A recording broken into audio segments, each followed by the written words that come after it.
Welcome to our 5 on 5. We're pleased to be joined by Steve Ritchie, Republican State Representative candidate for House District 5, the Ashland area. Steve, how are you? Good to see you today. I'm doing great. Thanks for having me in. Yeah, pleasure to meet you. So you're new to politics, and before we get into all of that, why don't you tell our viewers a little bit about yourself?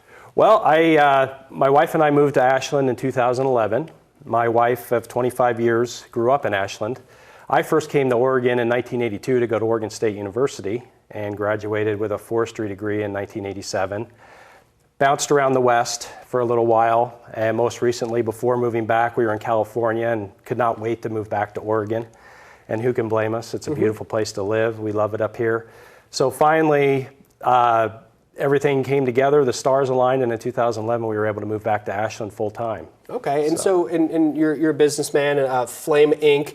Give us a brief rundown on what you do there. What I do is I design fire sprinkler systems for buildings. So anything from a single family residence to a warehouse or a building like this, apartment buildings, you name it, I will put sprinklers in it. Okay, so the big question now, why politics? You're a newcomer into this. You're running for House District 5, Peter Buckley's seat he's retiring from. Right. Why are you interested in this? Well, when Alan DeBoer was graciously jumped up to run for Senate, which was a very important thing for him to do, it left a gap in that seat that he was running for in Oregon House District 5.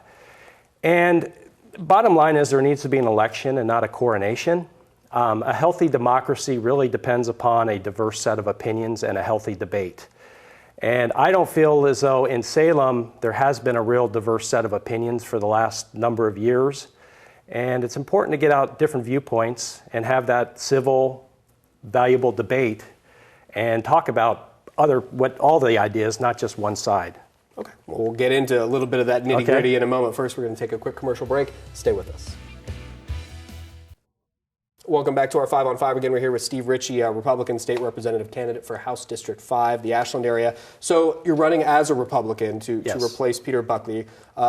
It's a largely liberal base there, of course, being Ashland. What makes you think that you can turn the seat to the Republican side? Well, it's interesting because District 5 is kind of a microcosm of what happens in the state as a whole. This whole state of Oregon kind of gets dragged around by what the people in Portland and Eugene and Salem want to do.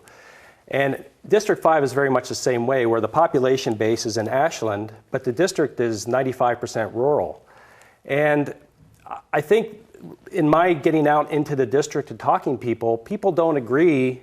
Most of the people in the rural areas do not agree with what's going on or a lot of the philosophies that are going on up north. They're very independent people. They think they can take care of themselves. And they have their own ideas on how things should work, and that government needs to sort of stay away and stay out of their lives and let them handle things. And that's a large part of my philosophy for running, is I think government has gotten too big and too overreaching. And it's really important to kind of get back more to our independent roots that Oregon is known for and not be so obtrusive with government and let people chart their own course a little bit more. Okay, there may be a bit of an overlap with what you just said in the question I'm about to ask you. So you stated even though there is an R in front of your name, that doesn't define you. What do you mean by that? Well, I am a registered Republican, but I feel as though I don't let that define me because I don't just feel like I toe the party line and do everything based on what the Republican Party does. I feel like I resonate with independents as well and non-affiliated voters. I've had some great conversations with moderate Democrats about the way things are going. So, we kind of need to get away from these party labels, and it needs to come down to the person you're voting for and are they qualified. Because I think that's a big part of our problem is we limit our choices to whether you're a Republican or a Democrat, and a lot of voices don't get heard. There's a question I like to ask people, especially political newcomers who people might not be familiar with. Can you name a politician, perhaps on the national stage or here in Oregon, that you admire either their philosophies or the way they carry themselves? Sure. I mean, I really, of course, I admired Ronald Reagan. I thought he was a great person, but what Republican doesn't admire Ronald Reagan? Probably currently, the person I really like is Trey Gowdy. He is a congressman from back east. He speaks his mind. He's very clear. He doesn't hurl personal insults. He has very clear convictions, and he has a great way of enunciating them and talking about them. All right. Well, great to meet you. You too. Thanks for coming. Appreciate it. Thank you. All right. Stay with us. We'll be right back.